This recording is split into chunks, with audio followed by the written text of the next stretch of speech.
Share बाजार में भारी गिरावट आ गई है। ऑपरेशन सिंदूर के बाद पाकिस्तान का शेयर मार्केट बंद हो गया है। पाकिस्तान का शेयर बाजार कुछ समय के लिए बंद हुआ।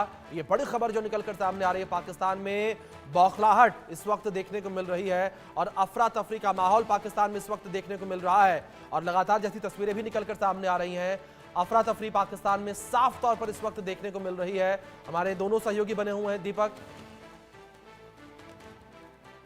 इस बीच हमारे साथ टीपी त्यागी जी जुड़े हैं। टीपी त्यागी जी, बहुत स्वागत है आपका। टीपी त्यागी जी, जिस तरीके से कि बड़ी खबर निकलकर सामने आई है, ऑपरेशन सिंदूर के बाद पाकिस्तानी शेयर बाजार जो है वो तक बंद हो गया। बड़ी खलबली पाकिस्तान में इस वक्त मची हुई है।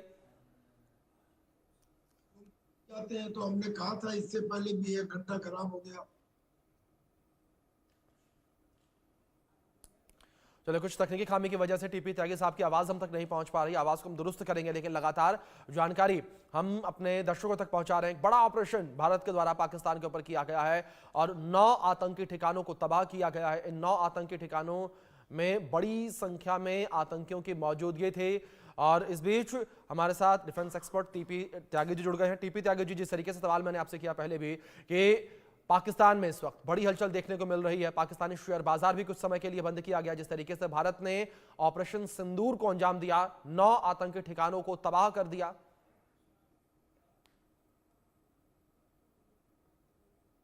आप मेरे से पूछ रहे हैं? जी त्यागी जी। तो मैं तो स्क्रीन पे दिखाई नहीं दे रहा हूं मुझे अपने सर, आपकी आवाज आ रही है, आप कहिए, स्क्रीन पर भी लाएंगे आपको। अच्छा, खैर कोई बात।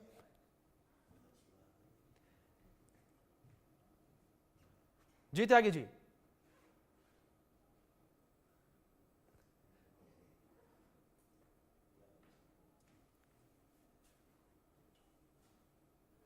त्यागी जी, आवाज पहुंच रही है आप तक मेरी? चले लगता है किसी तकनीकी खामी की वजह से टीपी त्यागी जी की आवाज हम तक नहीं पहुंच पा रही है। लेकिन इस बीच जिस तरीके से जानकारी है, भारत ने बड़ी स्ट्राइक यहां पर पाकिस्तान के ऊपर की है। इस बीच हमारे दोनों सहयोगी भी हमारे साथ बने हुए हैं, सीधे रुक करेंगे। दीपक, मैं आपका रुक करूंगा। जिस तरीके से एक बड़ा ऑपरेशन भारत के द्वारा जो है वो किया गया, बड़े ऑपरेशन को अंजाम दिया गया, लेकिन वहीं दूसरी ओर पाकिस्तान में बड़ी खलबली देखने को मिल रही है और ऐसी खलबली कि पाकिस्तानी शेयर बाजार तक बंद हो गया। जी बिल्कुल, देखिए लाजमी है शेयर बाजार की उनकी क्या स्थिति होगी आप समझ सकते हैं। जहाँ 800 रुपए किलो आटा मिले, पेट्रोल पंप पे पेट्रोल लेने जाओ तो पेट्रोल ना मिले, वहाँ का शेयर बाजार और वहाँ की मार्केट की स्थिति का आप आकलन कर सकते हैं। इसके इतर यदि समझेंगे, भारत ने जिस स्ट्रेटेजी के तहत ये पूरा हमला किया है, सिर्फ आतंकवाद को निशाना बनाया है।